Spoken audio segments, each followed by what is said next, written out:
Life in 1450. Between Faith and Medicine. How Medieval Healers Fought Disease.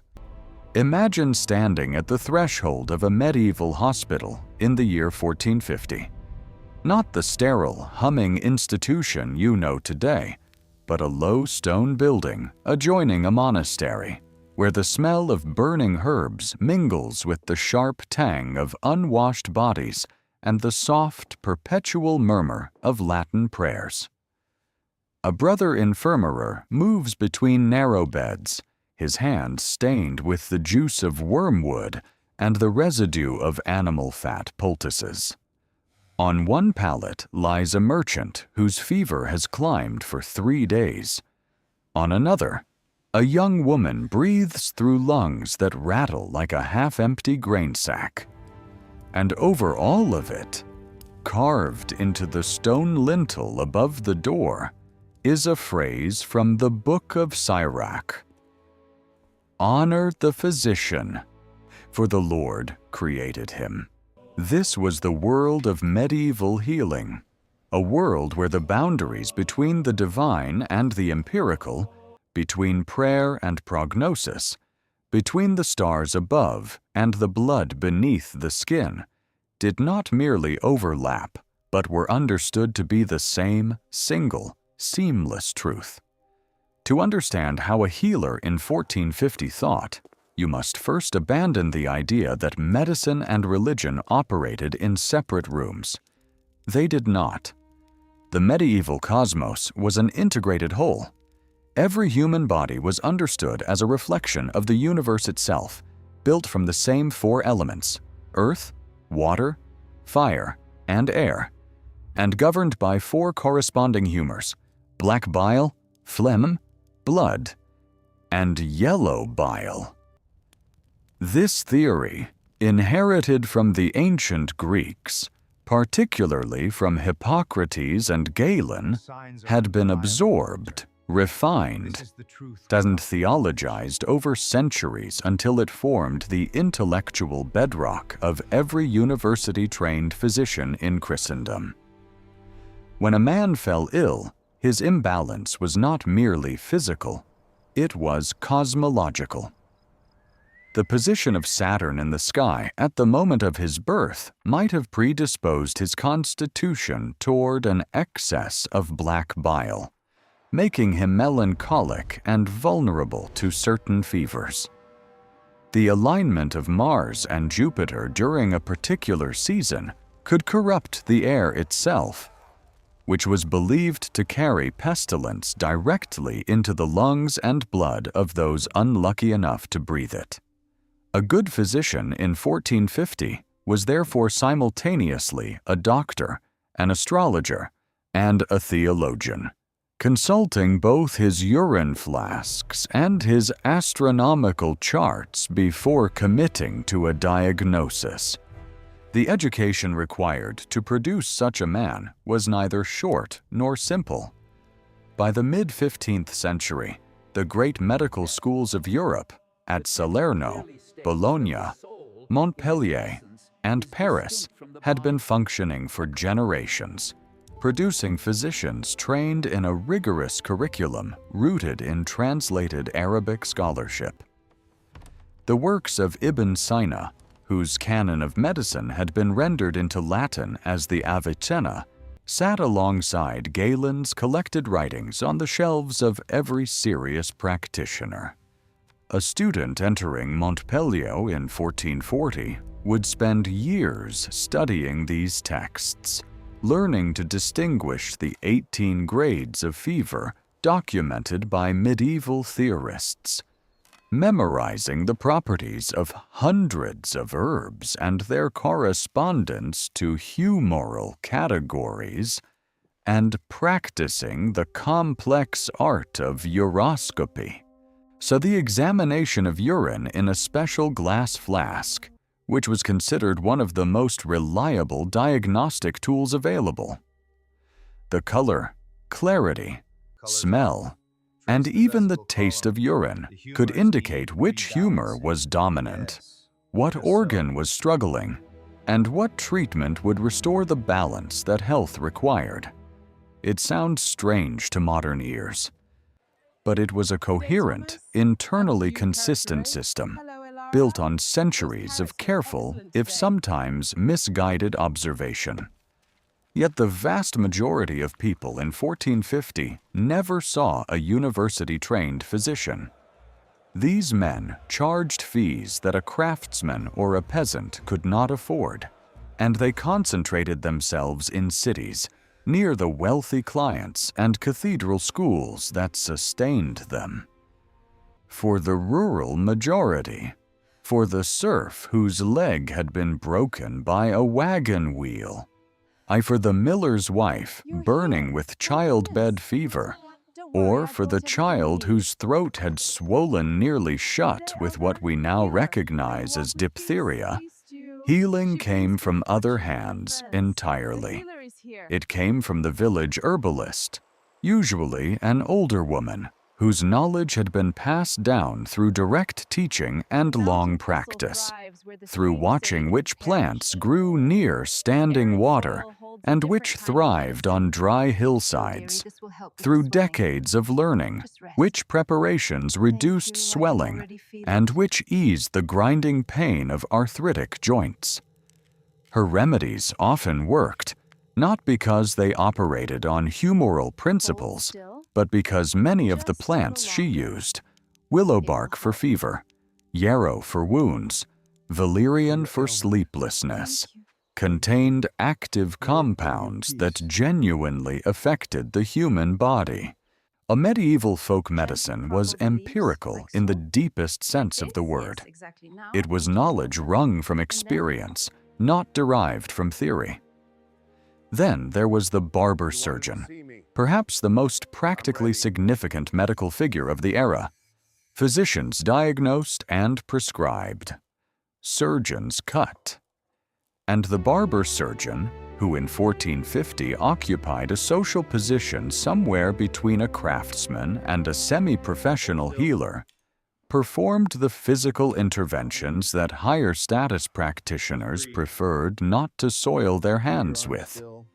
He bled patients, which was the most universal treatment in the medieval medical repertoire, because removing blood was thought to reduce excess of that humor or purge, corrupt blood-carrying disease.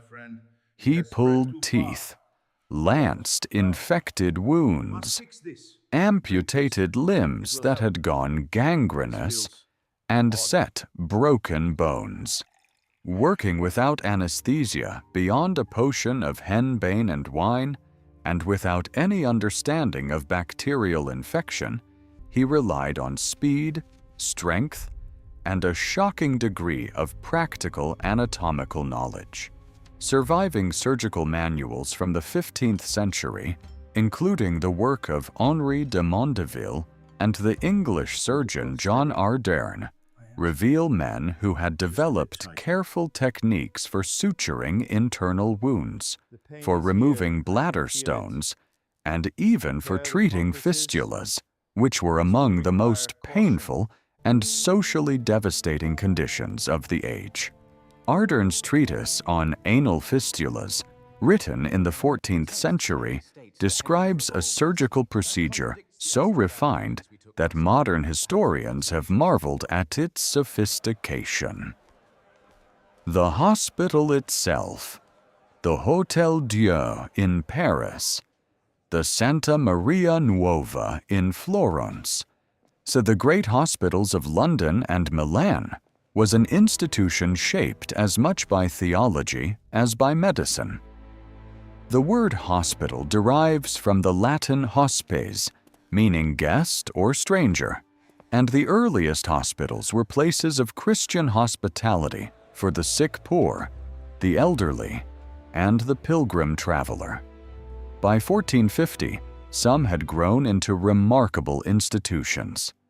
Santa Maria Nuova in Florence, founded in 1288 and expanded considerably over the following century, had separate wards for men and women, a resident medical staff, and a pharmacy stocked with hundreds of compounds. Patients received regular meals calibrated to their condition, since diet was considered one of the 6 fundamental non-naturals, alongside sleep, exercise, air, emotions, and bodily evacuation that a physician could manipulate to restore humoral balance. The care was not merely physical. Mass was said in hospital chapels every morning. Priests moved through the wards administering last rites to the dying. The nursing brothers and sisters who tended patients understood their labor as a form of imitatio Christi, an imitation of Christ healing the sick. And this theological framing gave the work a dignity and motivation that sustained it through years of exhausting, frequently fatal proximity to disease. The greatest test that medieval medicine ever faced arrived not in 1450, but a century earlier, and its shadow still fell long and dark across the medical world of the mid-15th century. The Black Death, which struck Europe beginning in 1347 and returned in waves for generations afterward, that killed perhaps a third of the continent's population and exposed every limitation of medieval healing with devastating clarity. Physicians who rushed to explain the catastrophe reached first for the frameworks they had. The Paris Medical Faculty, commissioned by the French king to investigate the epidemic's cause, produced a report in 1348 attributing the plague to a triple conjunction of Saturn, Jupiter, and Mars in Aquarius in 1345, which they argued had corrupted the air and created a miasma, a cloud of poisonous atmospheric influence drifting across the known world. Bloodletting was prescribed. Theriac, an ancient compound antidote made from dozens of ingredients, including viper flesh and opium, was consumed in enormous quantities. Physicians fled cities. Flagellant movements erupted across Germany and the Low Countries, as communities concluded that the plague was divine punishment for sin, and that public self-mortification might appease God's wrath. Jewish communities were accused of poisoning wells and massacred across the Rhineland, their persecution fueled by a desperate need to assign a comprehensible human agency to a catastrophe that defied all existing explanation. What is remarkable is not that medieval medicine failed to stop the Black Death. No medical system in the world could have stopped it without an understanding of germ theory and the role of the rat flea Xenocilla Cheopes, knowledge that lay 4 centuries in the future. What is remarkable is how much was learned from the catastrophe, how the experience of plague forced the development of new institutional responses. The city of Venice, facing the epidemic in 1348, introduced the first formal quarantine measures in European history, isolating ships arriving from infected ports for 30 days, a period later extended to 40, from which we derive the very word quarantine, from the Italian quarantina, meaning 40 days. Milan sealed its infected houses. Cities across Europe began maintaining plague records, tracking mortality in ways that represent the earliest attempts at systematic epidemiological data collection. The mass death also had profound effects on medical practice. With so many physicians dead, the status of empirical practitioners, surgeons, apothecaries, and midwives rose by necessity. The catastrophe cracked open the rigid hierarchy of medieval medicine in ways that would slowly, over the following century, make space for new approaches to understanding the human body. So by 1450, the apothecary had become an indispensable figure in urban life. In any city of consequence, his shop was a sensory experience, unlike almost any other. Its shelves lined with ceramic jars and glass vessels containing hundreds of substances, dried herbs from Provence, Syrian treacle, powdered unicorn horn, in practice, narwhal tusk, camphor imported through Venetian merchants who had brought it from trade routes reaching to Southeast Asia, saffron, mercury, sulfur, and the dried bodies of exotic animals whose internal organs were believed to carry specific therapeutic virtues. The apothecary prepared the physician's prescriptions, but he also sold directly to customers who could not afford a physician's consultation, advising on simpler complaints with the accumulated practical knowledge of a craftsman whose livelihood depended on results. His trade was regulated by guild statutes in larger cities, and the tension between apothecaries, who dispensed, and physicians, who prescribed, was a structural feature of medieval urban medicine, negotiated through professional boundaries that were constantly contested and constantly crossed. Woven through all of this, impossible to separate from any discussion of healing, was the sacred. Saints were the great mediators between human suffering and divine relief. Saint Roch, who had himself survived the plague and was depicted bearing a wound on his thigh, became one of the most popular intercessors for plague victims across 15th century Europe. Saint Blaise healed throat ailments. Saint Apollonia, whose martyrdom had involved the extraction of her teeth, was invoked for toothache. At their shrines, which drew pilgrims from hundreds of miles away, the sick lay through nights of prayer on the cold stone floors of churches, offering candles, leaving wax votives in the shape of afflicted body parts, and hoping for the dream visitation of the saint that would signal their cure. This was not, to the medieval mind, a superstitious alternative to medicine. It was its necessary complement. The body healed through the physician's art. The soul's cooperation was secured through the saint's intercession. Both were required, because illness was simultaneously a natural event and a spiritual condition, and a cure that addressed only one dimension would always be incomplete. What endures from this world is more than architectural ruin. The hospitals that emerged from the medieval tradition became the template for every institution that followed. The university faculties that trained physicians established the precedent of regulated medical education. The concept of quarantine, born in the fires of plague, became the foundation of modern public health. Even the careful, obsessive documentation that medieval practitioners gave to their case histories, their observations recorded in the pages of concilia literature, the formal written consultations preserved from Bologna and Padua, represents an early groping toward the clinical record that lies at the heart of modern medicine.